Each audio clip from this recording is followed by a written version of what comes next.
नमस्कार, स्वागत है आपका आरटी हलचल में और मैं हूं आपके साथ फाल्गुनी सोनी। लेकर जिले की तरोताजा हालात। चलिए सबसे पहले नजर डालते हैं आज की हेडलाइंस पर। बस स्टैंड क्षेत्र में ऑयल व्यापारी की हुई हत्या, 2 आरोपियों ने घटना को दिया अंजाम। कांग्रेस ने बागी पूर्व विधायक का हुआ विरोध, युवाओं ने लगाए नारे। सुमित्रा देवी कास्टे पर पहुंची बीजेपी कार्यालय, उपचुनाव को लेकर हुई बैठक। हडवाल पंचमी पर नाग मंदिर में पहुंचे भक्त, मन्नत पूरी होने पर छोड़े नाग नागिन के जोड़े। और अब गतिविधियां विस्तार के साथ। शहर के पुष्पक बस स्टैंड क्षेत्र में सोमवार सुबह पुरानी रंजिश के चलते एक ऑयल व्यापारी की 2 लोगों ने हत्या कर दी। घटना के बाद आरोपियों ने खुद ही पुलिस को सरेंडर कर दिया। बुरहानपुर में सोमवार दिन दहाड़े अति व्यस्तम पुष्पक बस स्टैंड क्षेत्र में मकसूद अहमद नाम ऑयल व्यापारी को उनके ही पड़ोसी ने पुरानी रंजिश को लेकर धारदार हथियार से वार करके मौत की घाट उतार दिया और मौके से फरार हो गया। इस घटना के बाद इलाके में सनसनी फैल गई। सूचना मिलने पर मौके पर पुलिस के आला अधिकारी पहुंचे। शव को पोस्टमार्टम के लिए जिला अस्पताल में भेजकर पोस्टमार्टम के बाद शव परिजनों को सौंप दिया। जानकारी के अनुसार सैयद मकसूद और दोनों के बीच पुरानी रंजिश के चलते मकसूद को मौत के घाट उतार दिया। घटना के बाद आरोपी यूसुफ और अयूब दोनों ही थाने जाकर सरेंडर कर दिया। अब पुलिस हत्या के कारणों में जुट गई है। ये बस स्टैंड पे लगभग जो है 11 बजे थाने पर सूचना मिली थी कि जो है कोई विवाद हो रहा है बस स्टैंड पर।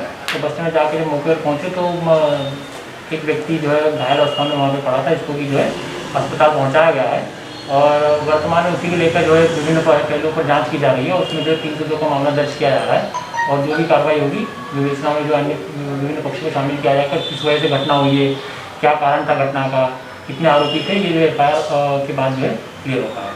तो क्या मृतक मतलब अस्पताल में जाके उनके स्पॉट पे डेथ हो गई थी? नहीं, मृतक की जो अस्पताल जब पहुंचा, अस्पताल पहुंचने के बाद उसकी मृत्यु हुई। क्या प्रारंभिक रूप से क्या पता चल रहा है, क्या कारण से? अभी वो जांच में है, प्रारंभिक उसमें जांच चल रही है, उसके बाद फिर आपको स्पष्ट किया जाएगा। नेपा की पूर्व विधायक सुमित्रा देवी के बीजेपी में शामिल होने के बाद पहली बार शहर पहुंचने पर उनका युवाओं ने विरोध कर धोखेबाज के नारे लगाए। कांग्रेस का हाथ छोड़कर बीजेपी का दामन थामने के 40 दिन बाद बुरहानपुर लौटी पूर्व विधायक सुमित्रा देवी कास्टेकर का स्थानीय युवाओं ने विरोध किया। इस दौरान युवाओं ने धरने पर बैठकर धोखेबाज वापस जाओ के नारे लगाए। युवाओं के इस विरोध और धरने को पुलिस ने भी रोका, लेकिन युवाओं ने अपना विरोध और आक्रोश जाहिर किया।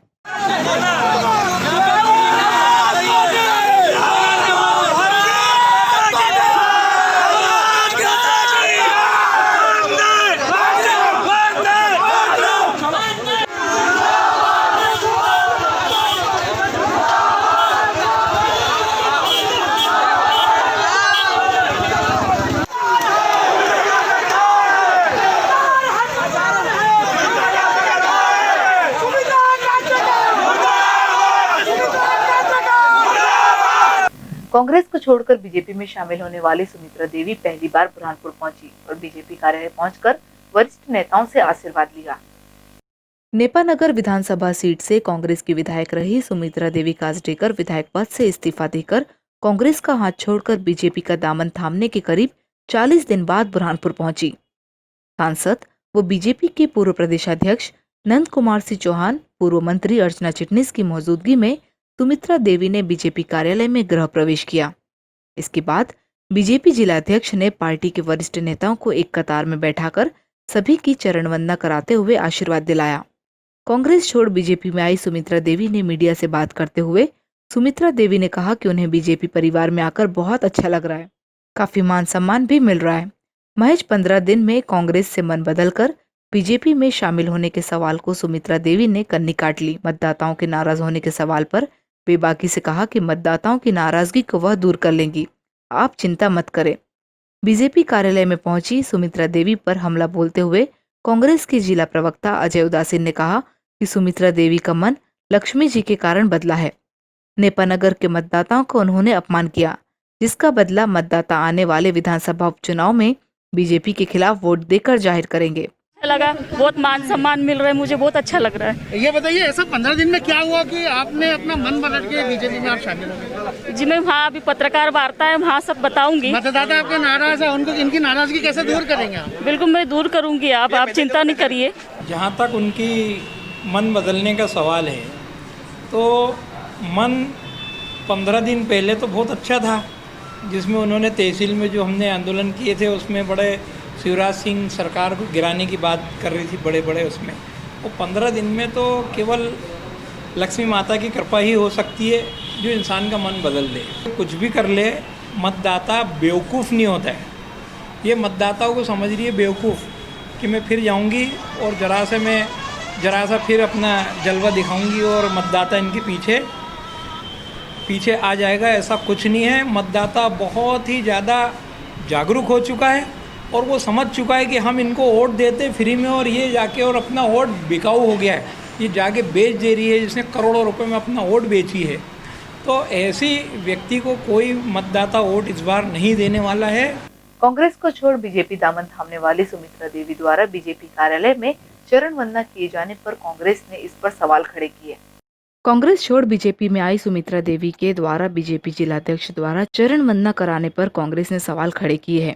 कांग्रेस ने कहा कि पीएम नरेंद्र मोदी ने चरण वंदना करने की सभी को मनाही की है, लेकिन चूंकि सुमित्रा देवी कांग्रेस से बीजेपी में आई है इसलिए उनसे यह काम कराया गया है। बीजेपी कार्यालय में शर्तों के विपरीत कार्यक्रम आयोजन करने पर कांग्रेस ने जिला प्रशासन को आड़े हाथों लेते हुए कहा कि बीजेपी के कार्यक्रमों में कोरोना नहीं होता है। शुरू से हम कहते आए हैं कि भारतीय जनता पार्टी की कथनी और करनी दोनों में काफ़ी अंतर है। वो बोलते कुछ है, करते कुछ है। अगर उन्होंने बोले है कि चरण वंदना नहीं करना है तो इसका अर्थ है कि वे गिराकर दिखाना चाहते हैं कि ये बाहर से कांग्रेस से हमारे घर में आई है तो ये हमारे पैरों में गिरे और गिर के और हमारे चरणों में रहे और हमारी वंदना करे, चरण वंदना। यही हाल उन्होंने सुमित्रा काछड़ेकर का भी किया और जानबूझकर ये हरकत की गई है, हमें पता है, क्योंकि इनकी कथनी और करनी दोनों में अंतर है। जिला प्रशासन पूरी तरीके से भारतीय जनता पार्टी की कठपुतली बना बैठा है। एक तरफ जब हमारा नेता आता है तो ये कहता है प्रशासन की 5 लोग और 6 लोग रहो, और जब बीजेपी का कोई कार्यक्रम होता है इसमें सैकड़ों हजारों की संख्या में भीड़। रविवार सोमवार की दरमियानी रात में जिला अस्पताल में 3 फीट का एक सांप घुस गया, जिसे एक सांप के जानकार ने अपने काबू में कर पकड़ लिया। बुरहानपुर में लगातार हो रही बारिश से जल भराव के कारण सांप सुरक्षित स्थान पर पहुंचने के लिए जमीन से बाहर निकलने लगे हैं। शनिवार रविवार की दरमियानी रात जिला अस्पताल में करीब 3 फीट लंबा सांप घुस आया, जिसकी खबर लगते ही मरीजों के परिजनों व स्वास्थ्य कर्मियों में हड़कंप मच गया। इसकी सूचना सांप पकड़ने वाले विशेषज्ञों को दी गई। करीब 3 घंटे तक सर्प विशेषज्ञ का इंतजार करना सभी पर भारी रहा। सभी लोग डर और खौफ में रहे।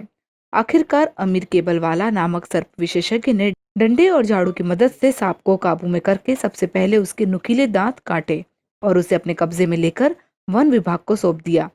सांप के पकड़े जाने के बाद स्वास्थ्य कर्मियों ने सांप की पूजा व आरती उतारी। प्रतिवर्ष अनुसार इस वर्ष भी उतावली नदी समीप अड़वाल पंचमी पर नाग मंदिर में भक्तों ने पूजा अर्चना कर मन्नत पूरी होने पर नाग नागिन की जोड़े छोड़े। बुरहानपुर में ऋषि पंचमी को अड़वाल पंचमी भी कहा जाता है। बुरहानपुर के उखड़ गांव में उतावली नदी समीप हर वर्ष ऋषि पंचमी पर एडवाल मेले का आयोजन नाग मंदिर पर किया जाता है। इस मंदिर पर भक्तों उतावली नदी को पार कर पहुंचते हैं। नाग देवता के देवालय पर यहाँ चतुर्थी की रात और पंचमी के प्रारंभ होते ही भक्त नाग देवालय के लिए अंधेरों में निकल जाते हैं। इस मंदिर में 2 विशाल नाग देवता की बाबी है, जिस पर लोग मेहंदी की पपड़ी का तोरण चढ़ाते हैं, कथा पूजा कर मन्नत लेते हैं। मन्नत पूर्ण होने पर नाग देवता का जोड़ा चढ़ाते हैं। इस देवालय में निभाई जाने वाली परंपरा जिसमें मेहंदी की पूरी जो घी में बनी हो। दुनिया में इस तरह का प्रसाद केवल इसी स्थान पर चढ़ाया जाता है, किंतु इस वर्ष कोरोना वायरस के चलते मंदिर प्रबंधन ने दर्शन और पूजा का समय सुबह 4 बजे से 7 बजे तक ही रखा है और एक परिवार से केवल 2 लोगों को ही मंदिर में प्रवेश की अनुमति दी गई, ताकि सोशल डिस्टेंसिंग का भी पालन हो और कोरोना वायरस से भी भक्तों को बचाया जा सके। वहीं देश व दुनिया को कोरोना महामारी से जल्द मुक्ति मिल जाए, इसलिए यहाँ पूजा अर्चना की गई और प्रार्थना भी की गई है। नेपा नगर उपचुनाव की सरगर्मी शुरू होते ही अब इलाके के लोगों ने अपनी समस्याओं के निराकरण को लेकर मोर्चा खोल दिया है। बुरहानपुर की नेपा नगर विधानसभा सीट पर जैसे जैसे उपचुनाव का समय नजदीक आता जा रहा है, वैसे वैसे समस्याओं को लेकर लोगों का गुस्सा फूट रहा है। ताजा मामला नेपा नगर विधानसभा क्षेत्र के खकनार ब्लॉक के 3 गांव के नाराज किसान व ग्रामीण का है। दरअसल सारोला फाटे से हनुमंत खेड़ा होते हुए महल गुलारा जाने वाला मार्ग कच्चा होने के कारण काफी लोगों को समस्या आ रही है। इस मार्ग पर 2-2 फीट के गड्ढे हो चुके हैं। यह समस्या 6 सालों से चली आ रही है। कई बार नेताओं को यहाँ पक्का रोड निर्माण के लिए कहा गया, लेकिन नेताओं ने कोई ध्यान नहीं दिया। खासकर यहाँ से अपने अपने खेतों में जाने वाले किसानों को काफी परेशानियों का सामना करना पड़ता है। आपात स्थिति जैसे मरीज के गंभीर होने व गर्भवती महिलाओं के लिए एम्बुलेंस नहीं आ पाती। अब ग्रामीणों व किसानों ने इस जर्जर रोड पर प्रदर्शन करके अल्टीमेटम दिया। अगर चुनाव के पहले इस मार्ग का पक्का निर्माण नहीं किया गया तो इस पट्टी के सभी गांव के लोग उपचुनाव का बहिष्कार करेंगे। ये सारोला फाटे से लेके तक महलगोड़ा फाटे तक जाता है, करीबन 3-4 किलोमीटर है। उसके बाद में उन्होंने गोराड़ा से लेकर हनद का तक बना दिया है, पर इधर का आश्वासन दे रहे हैं करीबन 5 साल से। इधर खेती है सब किसानों की, और सभी किसानों की कम से कम 5-6 साल से समस्या चल रही है। संसद महोदय जी, काका जी, नंदू भैया जी, हमारे पूर्व विधायक जो है सुमित्रा भाभी, उन्होंने भी हमारे को आश्वासन दिया था। और कई हमारे गांव के जो किसान लोग हैं, ये काका जी के पास भी गए, बाकायदा उन्होंने हमारे को बताया था कि रोड जल्द से जल्द इसका काम चालू हो जाएगा। अपने केंद्र में सरकार नहीं है, लेकिन हमारी पूरी सरकार होने के बाद भी ये रोड का काम नहीं हो रहा है। और हमारे जो सारोला, हनवत खेड़ा, महल गोराड़ा के ये तीनों गांव के जो किसान हैं बहुत परेशान हैं। इतना कीचड़ हो रहा है, ना बसें जा पा रही है स्कूलों की, ना कुछ। अभी तो लॉकडाउन। चलो सर बोले। अगर ये रोड का कुछ हुआ तो ठीक है, नहीं तो अभी हनवतखेड़ा, सारोला, महलगोड़ा वाले सभी भाई लोग बोल रहे हैं कि भाई हम लोग अभी चुनाव का बहिष्कार कर देंगे। सर आपके हम इसके पहले भी बहुत सारे नेताओं के पास में जा चुके हैं, सभी से निवेदन किया है, कलेक्टर महोदय से तक निवेदन किया है हम लोगों ने, लेकिन ये रास्ते का किसी भी प्रकार का हल नहीं हुआ है। सोमवार को स्थानीय यातायात थाने में कोरोना को मात देकर स्वस्थ होकर थाने पहुंचे यातायात सूबेदार का उनके अधीनस्थों ने जोरदार स्वागत किया। कोरोना को मात देकर लौटे ट्रैफिक सूबेदार हेमंत पाटीदार का उनके मातहतों ने सोमवार को स्वागत किया। करीब 1 माह बाद ट्रैफिक थाने में ड्यूटी ज्वाइन करने आए सूबेदार के स्वागत का वीडियो बनाकर प्रेरणा के लिए सोशल मीडिया में वायरल किया गया। लगातार लॉकडाउन में ड्यूटी के दौरान कोरोना संक्रमित के संपर्क में आने के बाद सूबेदार कोरोना पॉजिटिव हुए थे। नेपा नगर के मातापुर इलाके में चलती कार में अचानक आग लग गई। इस आग पर तत्काल काबू पा लिया गया। नेपा नगर के मातापुर मार्केट में मेन रोड पर चलती कार में आग लग गई। चलती हुई पेट्रोल कार मारुति वैन में आग लगते ही मार्केट में हड़कंप मच गया। वहीं लॉकडाउन के दौरान ड्यूटी पर तैनात पुलिस वालों की सजगता से बड़ा हादसा टल गया। गाड़ी में सवार नेपा नगर के व्यापारी सचिन काले और उनकी पत्नी को पुलिस वालों ने सुरक्षित गाड़ी से बाहर निकाला। होटल का ताला खुलवाकर पुलिस वालों ने जलती कार पर पानी डालकर आग पर काबू पाया। नेपा नगर थाने में पदस्थ प्रधान आरक्षक संदीप यादव एवं आरक्षक इरफान कुरैशी ने बहादुरी से जलती हुई पेट्रोल कार पर पानी डालकर आग बुझाई, जिससे बड़ा हादसा टल गया। नेपा नगर से संदीप दहाड़ की रिपोर्ट। और वक्त हो चुका है आपसे विदा लेने का। जाते जाते डालते नजर आज की हेडलाइंस पर। बस स्टैंड क्षेत्र में ऑयल व्यापारी की हुई हत्या, 2 आरोपियों ने घटना को दिया अंजाम। कांग्रेस ने बागी पूर्व विधायक का हुआ विरोध, युवाओं ने लगाए नारे। सुमित्रा देवी कास्टी पर पहुंची बीजेपी कार्यालय, उपचुनाव को लेकर हुई बैठक। हडवाल पंचमी पर नाग मंदिर में पहुंचे भक्त, मन्नत पूरी होने पर छोड़े नाग नागिन के जोड़े। तो कल फिर होगी आपसे मुलाकात जिले की ताजा गतिविधियों के साथ। तब तक के लिए आरटी हलचल की पूरी टीम और मुझे दीजिए इजाजत। नमस्कार।